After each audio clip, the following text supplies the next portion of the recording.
नमस्कार, मी गायत्री स्वामी आणि सकलम मध्ये आपलं स्वागत आहे. नवीन वर्षाच्या आगमनाने आपण सगळेच एनर्जेटिक झालो आहोत. 30 डिसेंबर 2025 तारीख साक्षी आहे सरत्या वर्षासोबत सरणाऱ्या काळाची. हे म्हणायचं कारण डेन्मार्क या देशाने एक ऐतिहासिक निर्णय घेतलाय. 400 वर्षापासून घराघरात पत्र पोहोचवणारी त्यांची टपाल सेवा, ज्याचं नाव पोस्टनॉर्ड, कायमची बंद झाली. 1500 लेटर बॉक्सेस काढून टाकले गेले आणि अंदाजे 1,500 कर्मचारी घरी पाठवले. कारण काय तर जग डिजिटल झालंय आणि तिथे पत्रांची संख्या 90% घटली आहे. पण मित्रांनो, जगातल्या एका कोपऱ्यात पत्र निरोप घेत असताना आपल्या भारतात पोस्टाची काय दशा आहे, आज आपण यावर चर्चा करूयात. पत्रांच्या त्या जगाची ज्याने आपलं आयुष्य घडवलं, ज्याने भारताला मोठं होताना पाहिलं, मोठं करण्यात ज्याने मोलाचा वाटा उचलला आणि आजही लाखो लोकांचा जो आधार आहे. इंग्रजांनी टपाल सेवा 1 ऑक्टोबर 1854 साली त्यांच्या स्वतःच्या फायद्यासाठी आणि हेरगिरीसाठी सुरू केली खरी, पण ती कधी आपली झाली हे समजलंच नाही. भारतात 1.5 लाखाहून अधिक पोस्ट ऑफिसेस आहेत. विचार करा त्या मजुराचा जो उत्तर भारतातून दक्षिणेत कामाला जायचा. तेव्हा मोबाईल बँकिंग नव्हतं, पण जेव्हा पोस्टमन हातात मनी ऑर्डर घेऊन यायचा तेव्हा त्या पैशांसोबत त्या बापाचं प्रेम आणि कष्टाचा घाम आपल्या घरी सुखरूप पोहोचलाय याची खात्री त्या आईला मिळायची.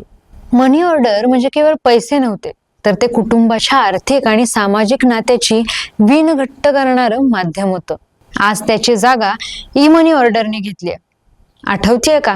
तार पत्राला पोचायला 4-5 दिवस लागायचे. तार काही तासातच पोचायची. त्या काळात दारात तार आली की काळजात धस्स व्हायचं, कारण तार म्हणजे काहीतरी तातडीची वार्ता आली आहे आणि बऱ्याचदा ती निधन वार्ता असायची.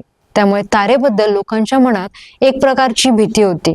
भारतात 15 जुलै 2013 रोजी टेलिग्राम म्हणजे तार सेवा बंद केली.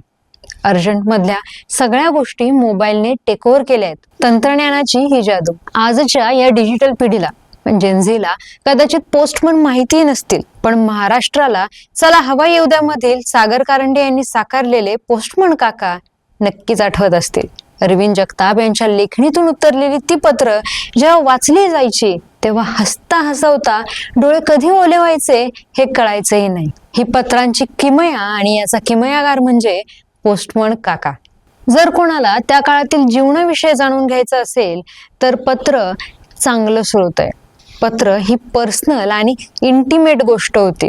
याचबरोबर ती पत्र म्हणजे समाजाचा आरसा होता. आणि तो पोस्टमन काका, तो म्हणजे गावाला आणि शहराला, सैनिकाला आणि त्याच्या घराला जोडणारा एक मायेचा पूल होता.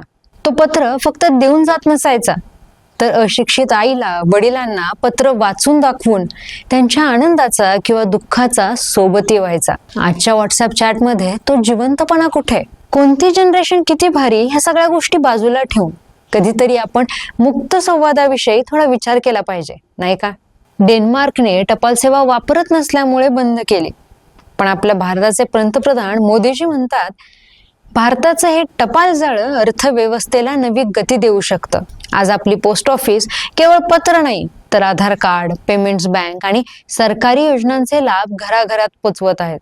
तंत्रज्ञान आलं तरी पोस्टाचा हा खाकी धागा आजही तुटलेला नाही. नवीन वर्षाचं स्वागत आपण पार्टी करून करतोच, पण यावेळी थोडा हटके विचार करूया का? आजच्या हायस्पीड दुनियेत थोडं थांबूया. आपल्या प्रिय व्यक्तीला एक हँड रिटन लेटर किंवा एक साधं पोस्टकार्ड लिहूया. कारण पत्र म्हणजे बोलणं नाही, पत्र म्हणजे संवाद. आपलं मन खुलेपणाने दुसऱ्या व्यक्तीसमोर उघड करणं आणि यातून निर्माण होतो तो विश्वास आणि नातं अजून घट्ट होतं. प्रेमाचा, मायेचा स्पर्श म्हणजे पत्र, आणि तेही कायमसाठी. कारण कसं आहे, ईमेल डिलीट होईल, मेसेजेस हरवून जातील, चॅट सुद्धा इरेज होतील, पण तुमच्या हस्ताक्षरातील ते शब्द आयुष्यभर एका कपाटात आणि मनात जपून ठेवलेली आठवण बनतील. पत्र हे इमोशन आहे आणि पत्रात लिहिलेले शब्द जगातील कोणतीही स्क्रीन रिप्लेस करू शकत नाही. आपल्या आईबाबांच्या पिढीसाठी हा नॉस्टॅल्जिया असेल, पण आत्ताच्या पिढीसाठी हा सर्वात कूल आणि क्लासी असा प्रेमाचा इजहार असेल. चला तर मग या नवीन वर्षात पत्रांचा आनंद साजरा करूया. तुम्ही शेवटचं पत्र कधी लिहिलं होतं किंवा तुम्हाला आलेल्या एखाद्या पत्राची आठवण कमेंट्स मध्ये नक्की शेअर करा. आणि पत्राचा आनंद साजरा करण्यासाठी तुमच्या मित्रांना हा व्हिडिओ नक्की शेअर करा.